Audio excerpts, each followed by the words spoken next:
Friday, March the 20th. It is so good to get to talk to you again today. I hope you got to watch yesterday's video. So today we're going to dive right in. I'm going to go ahead and put your warm-up up here in just a second. So we're going to do our warm-up today. We're going to do a quick review on theme. We're going to do some theme practice, and then I'm going to leave you with a little activity to do. So right now your warm-up should be coming up on the screen, and I will go ahead and read it to you as well. So your warm-up says, what are two different types of conflict? Also, give me an example of one. So what I want you to do now is pause this video, and down in the comment section down below, tell me the two types of conflict and give me an example. Hey, welcome back. So I hope you got your answers in. So let's review this real quick. So we talked about it this year, the two types of conflict. We have internal, meaning inside conflict. So the main character is struggling within themselves. They are trying to overcome a fear and anxiety, something that they have. And you should have put external conflict, meaning the main character is going up against someone or something else, whether it be a person, whether it be nature, like in the book Hatchet. I can't wait to read your examples down at the bottom. I hope you commented below. Now let's dive into today's mini lesson. So today we're going to talk about theme. Now remember, theme, we broke it down into two words. We said theme is the me. It's the message the author wants to give you. What is the lesson you're learning? Now this isn't usually going to be a one-word thing. This is going to be a sentence or a phrase that you can apply to any real human life. Now, there are ways to find the theme. So up on your screen right now is popping up a quick little how to find the theme of a story. So you want to ask yourself some questions. So the first question, has the main character of the story changed? If so, what have they learned? The thing that they learn from their change is probably going to be related to the theme. What was the main conflict or problem in the book? How was it resolved? Again, the way the conflict, which involves the main character, gets solved is going to have to do with the theme. And does the title have a significant meaning? Sometimes we get clues for the themes in the title. So it's important to remind you that theme is not usually just going to be stated there. We have to make inferences. Remember, we are lawyers who are looking for evidence. We have to prove everything we say. So you are going to have to make an inference based on evidence as to what the theme is. So what I want you to do now is go to the student enrichment activities section and open up the document that says Theme Practice 3.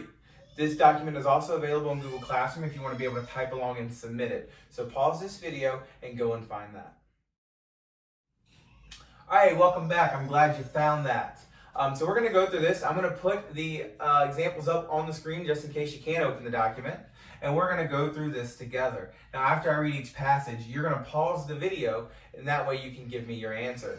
I want you to write your answers down either on paper or in the Google Doc somewhere so you're following along and being engaged in today's activity. So, the first passage today, number 1. Barry likes playing board games, but he hated losing. He hated losing so much that he would do whatever it took to win, even bending or breaking the rules. He'd steal money from the bank and hide it under the couch cushions. He'd skip spaces while he was moving around the board. He'd shortchange others' money that they were owed and argue with them about it. Barry's techniques were effective. He did win most of the games that he played, but the people whom he played with were his friends and family, and it didn't take too long until they caught on to Barry's tricks. They tried to tell Barry to stop cheating. They said that the game wasn't any fun when he cheated, but he didn't listen. He continued with his treacherous style of gameplay until nobody would play with him anymore. Barry may have won a lot of games, but at what cost? So what I want you to do is pause the video and write down what is the theme, but also what happens in the story that makes you believe this. This is your evidence. So what did you put for the theme? Cool. So you should have put something along the lines of winning isn't everything or cheaters never prosper, right? Of course Barry won all these games, but at what cost? He eventually had no one to play with. So even though he won in the games, he ended up losing the people around him that would play with him. And if you ever tried to play Monopoly by yourself, probably didn't go very well. All right, let's move on to number 2. It was Sean's first day at a new high school. Most of the students had been nice to him until he got into gym class. The coach had assigned 2 captains, Mike and Malik, and they were picking teams from the boys in Sean's class. As Mike and Malik made their picks, it became pretty clear to Sean who was popular and who was not. Since Sean was short for his age, Mike and Malik just assumed that Sean could not play basketball. As Mike and Malik's choices dwindled, Sean still remained amongst an ever-swimming pool of struggling athletes. Now there were only 2 students left, Sean and another kid who seemed nice but was reading a book. Mike and Malik joked about who was going to get stuck with whom, and then Mike made his last pick. It was Sean. Sean sighed and reluctantly joined Malik's team. As soon as the game began, Mike became aware of the error that he had made. Sean quickly stole the ball from him and ran it back for a layup. The new kid got lucky, Mike remarked, but soon it became clear that Sean had more going for him than luck. What Sean lacked in height, he made up for in speed, and he continued to dominate the action on the court for the remainder of the game.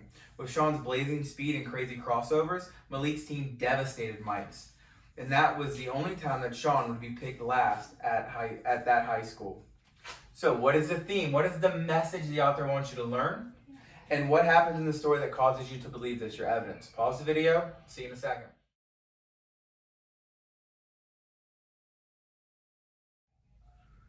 All right, great. So what did you get? Yeah, you probably got something along the lines of don't judge a book by its cover, or appearances can be deceiving, or sizes and everything. Those are all revolving around this central idea, that you cannot judge somebody based simply on what they look like. And in the story, what happens? Well, it's very clear. Mike and Malik are both sitting there picking teams, and they're like, that guy's short, therefore he can't be good at basketball. So they wait till the end to pick him. And Mike ends up regretting his decision not picking Sean. Let's move on to our next passage. Number 3. Blaine opened up the present and began pouting. He screamed in a high-pitched voice, "This is Captain Thunder! I want Captain Lightning!" His mother looked at him with dismay and handed him another present, which he greedily opened. "Why did you give me a red hat? You know I like blue." Blaine whined as he threw the hat across the room. His mother straightened her expression and squinted at him. Earlier, she had hoped to take some pictures of this moment, but by now, she had put away her camera. She sighed and handed him one more present in hopes that this year wouldn't be a total bust. Blaine huffed and opened it. A Gamebox 4000? Wow. Where's the Gamebox 5000 I asked for? His mother could bear his ingratitude no longer. The next time that Blaine returned home from his father's house, he was shocked to find all of his toys and gifts, along with many other things, had been generously donated to needy children. So pause the video here and tell me what is the theme of the story and what happens that leads you to believe this. Welcome back. So what did you get for the theme? Yeah, you probably should have got something along the lines of be grateful for the things that you receive, or be grateful for what you have, right? The evidence in the text is Blaine is very clearly ungrateful for the things his mother has bought him. They're awesome toys. They might not be the newest, but they're awesome. But he's not grateful. So what happens when he comes back home from his dad's, he realizes they are all gone. And he regrets his ingratitude, right? He went from having not the best, newest toys, but having great toys to absolutely nothing. I bet he regrets his decision. Let's move on to example number 4. Jimmy and Eric were huddled by the tire swing. "Why did Scott have to take the kickball? He knows we play kickball at recess," Jimmy whined. "Maybe we could just do something else," Eric suggested. "No, I'm going to get back our kickball," countered Jimmy. Scott was bouncing the kickball against the wall by himself when Jimmy approached him. "Give us back our kickball, Scott," Jimmy shouted. Scott looked up and down at Jimmy and then continued bouncing the ball against the wall. Jimmy ran up to Scott and tried to snatch the ball as he passed from the wall back to Scott, but he was too slow. He missed and fell onto the gravel and cried out, "Ow, see what you did, Scott?" By now, Eric had joined the other 2 boys, and he made a suggestion. "Hey, Scott, maybe we could all play together." Scott looked at him skeptically, but Eric's warm expression convinced him of his sincerity. "Okay," Scott murmured as he helped Jimmy back to his feet and asked, "What do you want to play?" The boys agreed on kickball and used the remaining recess time to play. Jimmy and Eric agreed that it was a lot more fun with 3 people, and Scott became a regular addition to their recess activities. So pause the video here, write down what's the theme of the story, and write down what happens in the story that causes you to believe this. Welcome back, y'all. So what did you tell me the theme was? Okay. Yeah, it should have been along the lines of, don't leave anyone out, and change is not necessarily a bad thing, right? So as we read the story, our evidence here, Jimmy and Eric, they do the same thing every day. They play kickball by themselves. But when they realize Scott has the kickball, they don't know what to do. They don't know what's changed. So they go and try to take the ball back, and it doesn't work. But Eric is the one who uses his cool head to say, "Hey, why don't we all play together?" And they agree to play kickball, so it's a change. And they actually enjoy it more than just playing with 2 people. Let's go to our last example. Genevieve was obsessed with details. She felt that everything that she submitted to her teacher had to be perfect. For the final project in reading class, students were given 1 week to use their art skills to bring a scene from a novel to life. Genevieve decided that she would build a shoebox diorama. She spent the first 2 nights creating an intricately detailed scene far superior to anything that her classmates would produce, but she ended up throwing it away because she didn't like how the tape was visible at the bottom of the diorama.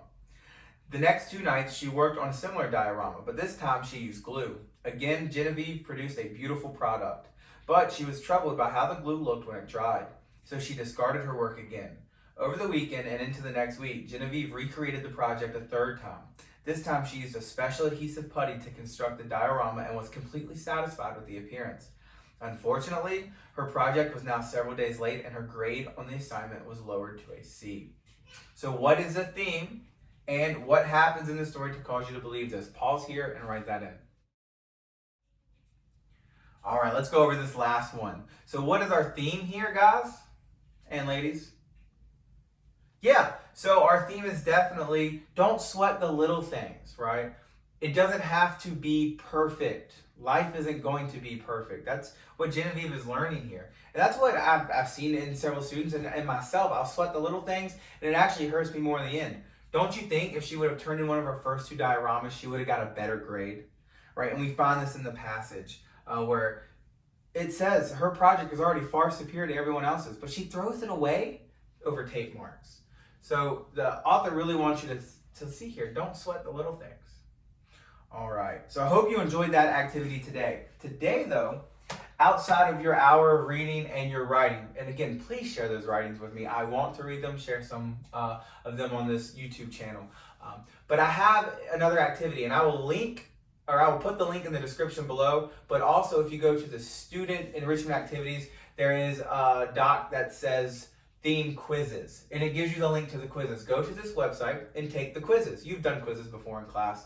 You can take it up to 2 times. Come back here and down below in the comment section, post your highest score.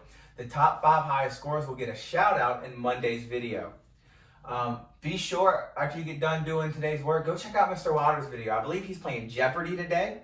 Our videos aren't going to be the same every day like they were yesterday. So check out both videos.